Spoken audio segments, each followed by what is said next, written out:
ರಾಷ್ಟ್ರೀಯ ಹೆದ್ದಾರಿ 169A ಇದರಲ್ಲಿ ಸುಮಾರು 3-4 ವರ್ಷದಿಂದ ಕಡಿಯಾಳಿಯಿಂದ ಪರ್ಕಳದವರೆಗೆ ರಸ್ತೆ ದಾರಿದೀಪವೂ ಇಲ್ಲ.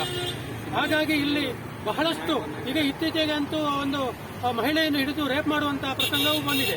ಅದು ಅಲ್ಲದೆ ಈ ಆಕ್ಸಿಡೆಂಟ್ ಆಗುವುದು, ಬಹಳಷ್ಟು ಅಪಘಾತ ಆಗಿ ಜನರು ಸತ್ತ ಒಂದು ನಿರ್ದೇಶನವೂ ಇದೆ. ಅದು ಅಲ್ಲದೆ ಎಲ್ಲಾ ರೀತಿಯಲ್ಲಿ ಇಲ್ಲಿ ಬಹಳಷ್ಟು ತೊಂದರೆಯನ್ನು ಉಂಟಾಗಿದೆ. ರಸ್ತೆಯಲ್ಲಿ ನಡ್ಕೊಂಡು ಆಗುವುದಿಲ್ಲ. ಬೆಳಿಗ್ಗೆ ಮುಂಜಾನೆ 4 ಗಂಟೆ ಹೊತ್ತಿಗೆ 5 ಗಂಟೆ ಹೊತ್ತಿಗೆ ವಾಕಿಂಗ್ ಹೋಗ್ತಾರೆ, ಹಿರಿಯ ನಾಗರಿಕರು ಹೋಗ್ತಾರೆ. ಯಾವ ರೀತಿ ಹೋಗುದು? ಶಾಲೆಯ ಮಕ್ಕಳು ರಸ್ತೆ ಬದಿಯಲ್ಲಿ ನಿಲ್ತಾರೆ, ಬಸ್ಸಿಗೋಸ್ಕರ ಕಾದು ನಿಲ್ತಾರೆ, ಅದು ಪೊದೆಯ ನಡುವೆಯಲ್ಲಿ ನಿಲ್ತಾರೆ. ಆ ಪೊದೆಯಲ್ಲಿ ವಿಷ ಜಂತುಗಳು ಇದ್ದು ಮಕ್ಕಳಿಗೆ ಏನಾದರೂ ಅನಾಹುತ ಆದರೆ ಯಾರು ಹೊಣೆ? ಇದಕ್ಕೆ ರಾಷ್ಟ್ರೀಯ ಹೆದ್ದಾರಿಯ ಮತ್ತೆ ಜಿಲ್ಲಾಧಿಕಾರಿಯರು ಹೊಣೆ ಆಗ್ತಾರೆ. ಯಾಕಂತೇಳಿ ಇತ್ತೀಚೆಗೆ ಒಂದು 3-4 ದಿವಸದ ಹಿಂದೆ ಇಲ್ಲಿ ಬಹಳಷ್ಟು ತೊಂದರೆ ಉಂಟಾಗಿದೆ ಮಹಿಳೆಯರಿಗೆ. ಅದನ್ನಾದ್ರೂ ಮನಗಂಡು ಇದನ್ನು ತಕ್ಷಣ ಇದಕ್ಕೆ ದಾರಿದೀಪವನ್ನು ಅಳವಡಿಸಬೇಕು. ನಿಮ್ಮ ಸಮಸ್ಯೆ ಏನೇ ಇರಲಿ, ರಾಷ್ಟ್ರೀಯ ಹೆದ್ದಾರಿಯ ಸಮಸ್ಯೆ ಇರಲಿ, ರೈಲ್ವೆ ಸಮಸ್ಯೆ ಇರಲಿ, ಅದು ನಮಗೆ ಅಗತ್ಯ ಇಲ್ಲ. ಇದು ಯಾಕಂತ ಹೇಳಿದ್ರೆ ಇದು ಸಾರ್ವಜನಿಕರ ಸ್ವತ್ತು, ಸಾರ್ವಜನಿಕರಿಗೆ ದೊರೆಯುವಂತೆ ಆಗಬೇಕು.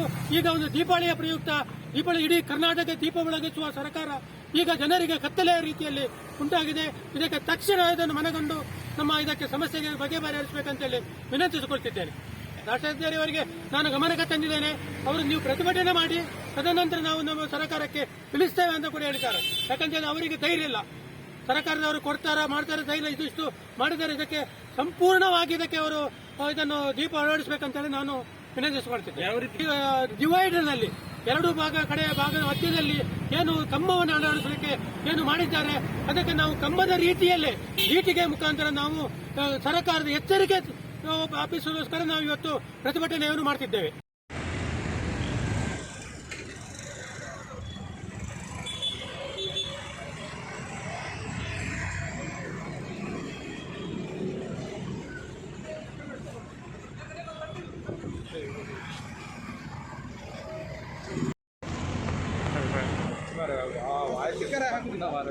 ಮನೆ ಬಂದಿದೆ.